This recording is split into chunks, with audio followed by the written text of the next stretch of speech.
Hello everyone, this is Professor Pawan Shivankar and I welcome you in the 27th lecture of Control System Engineering. And today we will discuss numerical on transient state response analysis. So you can see the numerical number 3, second order system is given by C of S by R of S equal to 25 by S square plus 6S plus 25 and find rise time TR, peak time TP, then maximum overshoot MP, settling time TS if it is subjected to step input, and also calculate expression for its output response. So C of S by R of S given है और वो है 25 by S square plus 6s plus 25। सबसे पहले हम क्या करते हैं, ट्रांजिएंट स्टेट में जो क्वाड्रेटिक इक्वेशन है डिनोमिनेटर में उसको स्टैंडर्ड इक्वेशन से कंपेयर करते हैं। So we know that C of S by R of S equal to omega n square by s square plus twice zeta omega n into s plus omega N square. ये standard form है।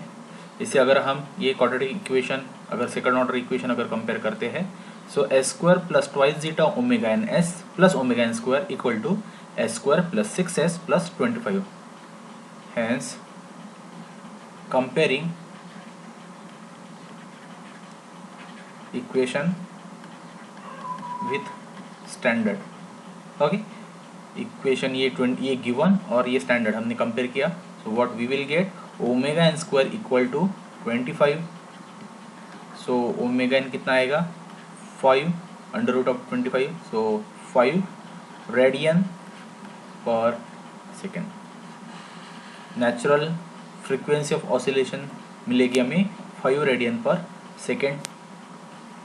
Now next part, अभी ये हो गया हमने and term compare की। अब middle term compare करेंगे। देखो यहाँ पे 6s है और यहाँ पे twice zeta omega n s है।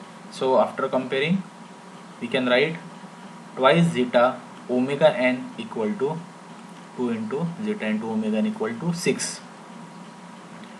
सो zeta equal to 6 by 2 into omega n, correct.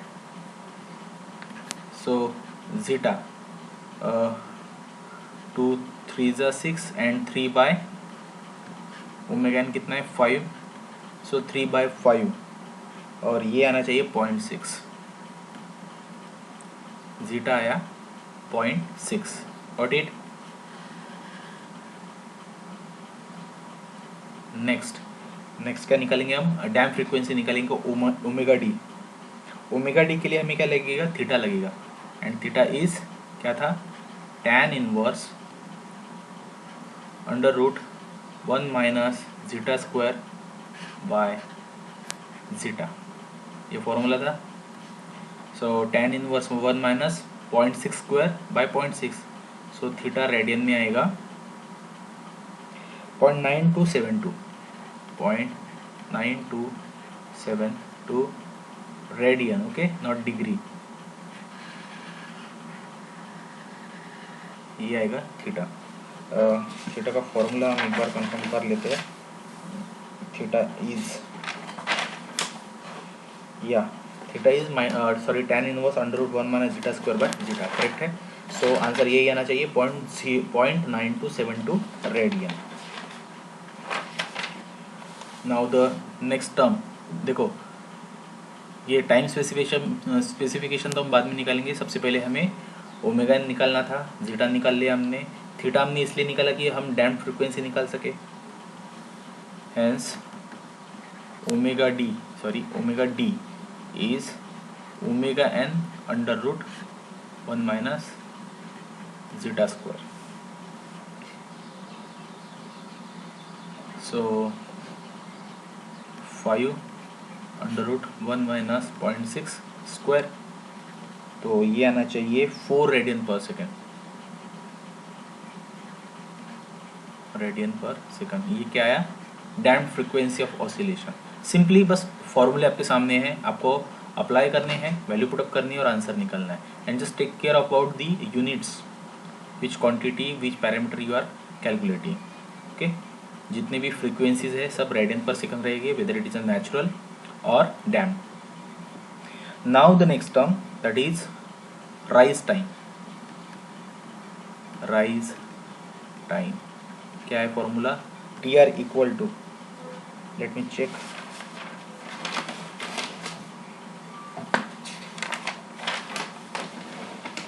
okay, and rise time is given by pi minus theta by omega d.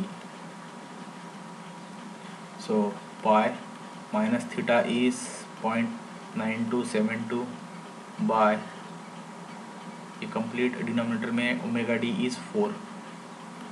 So rise time आना चाहिए, rise time आएगा 0.5535 5535 second. तो rise time आ गया। Okay, time निकाले इसलिए वो उसका unit second रहेगा। देन क्या निकालना है? टीपी निकालना है। Yes, TP that is peak time, peak time. और पीक टाइम का फॉर्मूला है is given by pi by omega D. So omega D है डायरेक्टली हमारे पास में पाई बाय 4। सो ये आएगा 0.785 और यूनिट टीपी पीक टाइम है तो सेकेंड। देन चलो 1 हो गया, ये हो गया सेकंड, थर्ड।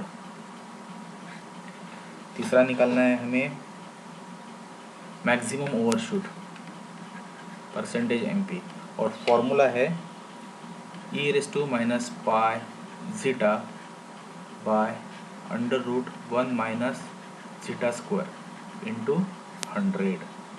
सो जो वैल्यूज़ है वो पुटअप करेंगे। E raise to minus pi, zeta कितना है? Zeta is 0.6 divide by under root 1 minus 0.6 square into 100, और ये आना चाहिए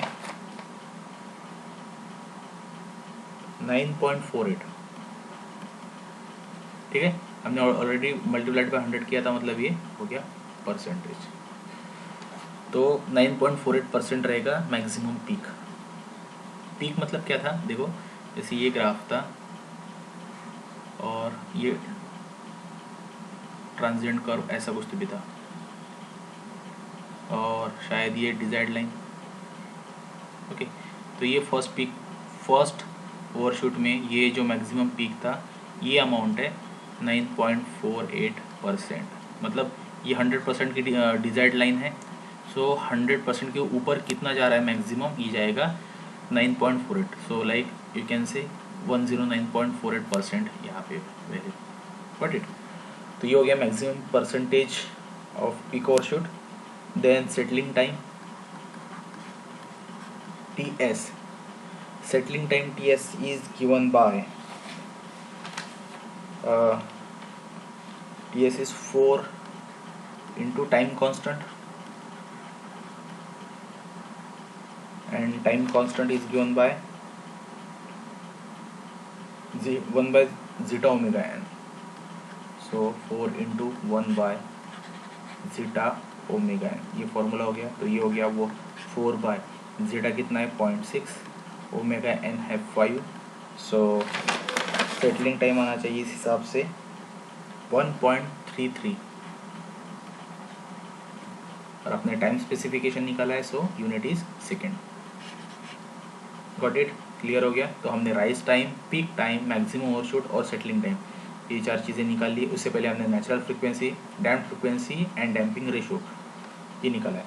और क्या पूछा है वहाँ पे? पूछा है अल्सो कैलकुलेट, देखो, also calculate expression for its output response. जो ट्रांजिएंट स्टेट रिस्पॉन्स रहेगा equation c of T equal to और c T of T equal to, वो एक्सप्रेशन हमें कैलकुलेट करना है। Now transient state response equation is c T of T equal to, equation है 1 minus e raise to minus pi zeta, sorry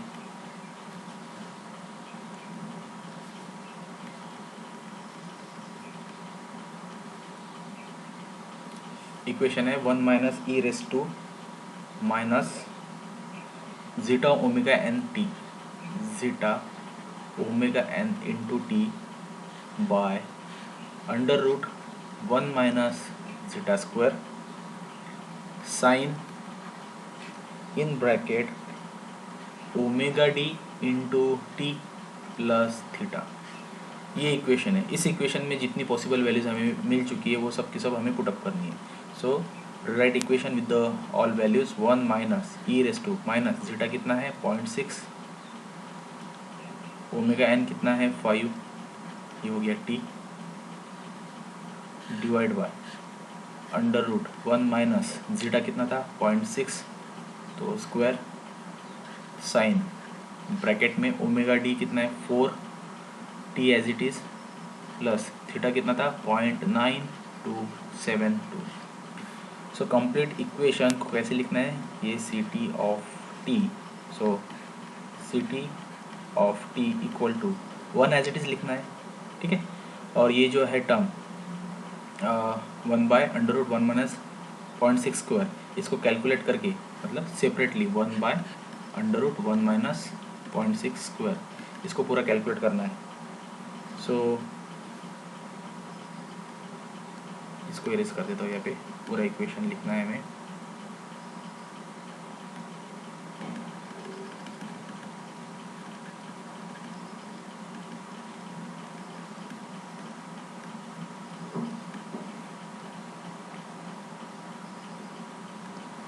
so 1 minus नीचे जो denominator है, so 1 by under root 1 minus 0.6 square आ रहा है 1.5625, okay. Then e raise to क्या है minus 0.6 into 5, so minus 3 t as it is, okay. So 0.6 into 5 हो गया 3, so minus 3 t, then sine bracket में 4 T as it is plus 0.9272। तो हमने टी के फॉर्म में पूरा इक्वेशन ट्रांजिएंट स्टेट रिस्पॉन्स का इक्वेशन यहाँ पे शो किया है। So that is the required form. ये कंप्लीट वैल्यू नहीं, ये कंप्लीट इक्वेशन हमें ट्रांजिएंट स्टेट का शो करना है। Got it? So this is a complete answer for given numerical. Moving towards the next one. Next is for the system shown in figure. For the system shown in figure, obtain CLTF, obtain CLTF, then damping ratio मतलब zeta, natural frequency,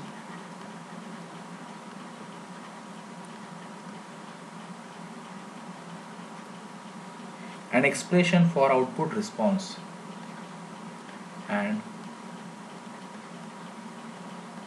expression for output response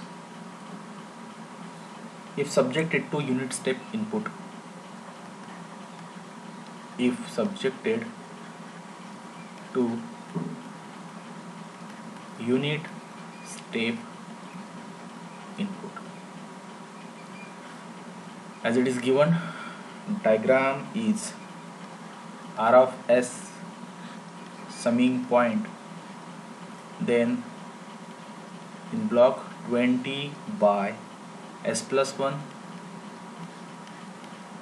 s plus 4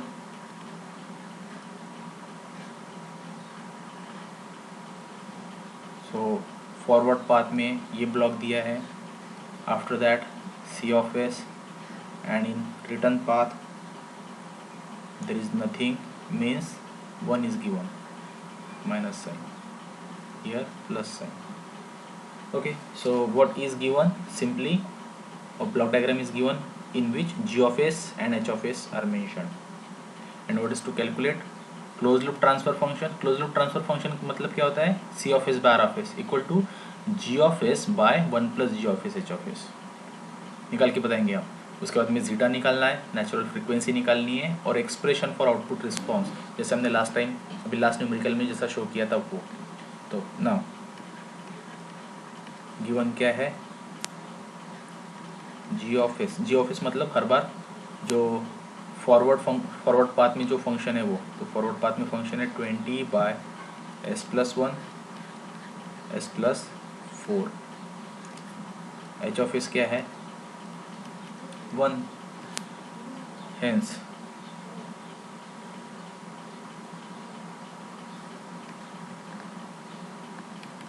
CLTF क्या रहेगा?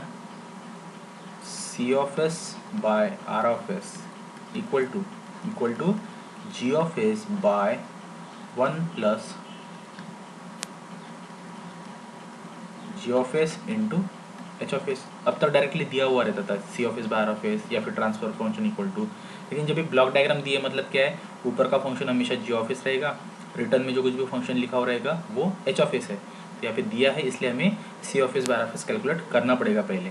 So C of s by R of s equal to, putting values, G of s की value 20 by s plus 1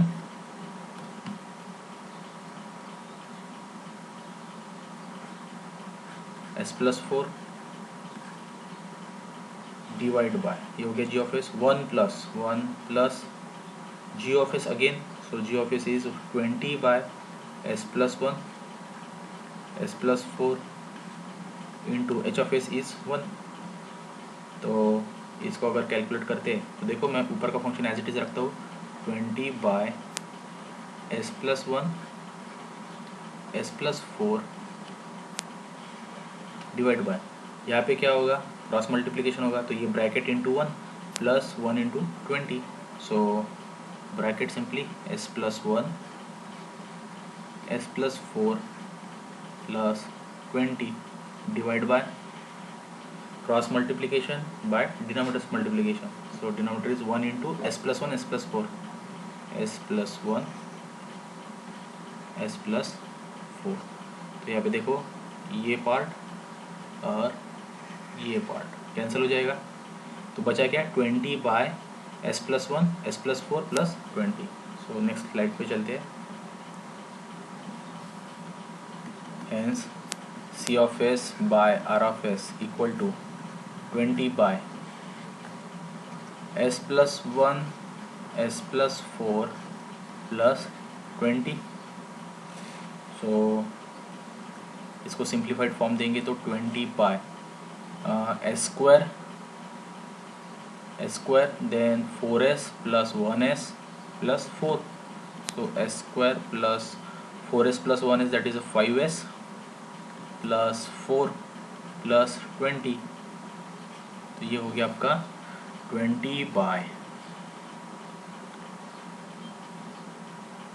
S square plus 5s plus 24.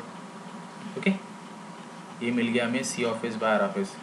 जहाँ से हमारा numerical start होता है actually वो पार्ट, C of s बाय R of s equal to 20 by S square plus 5s plus 24.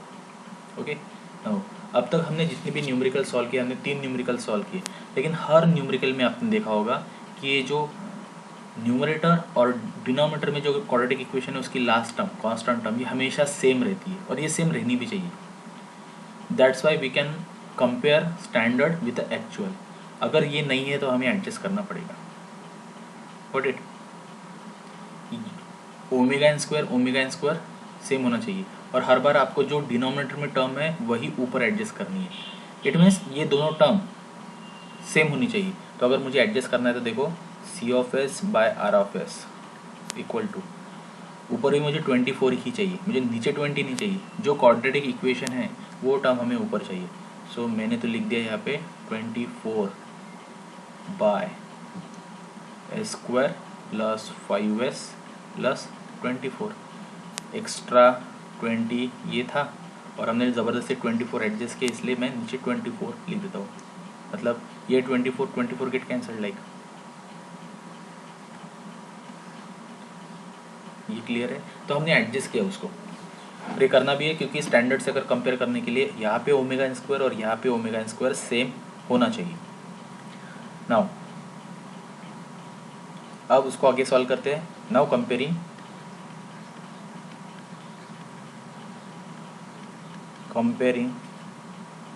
this with standard.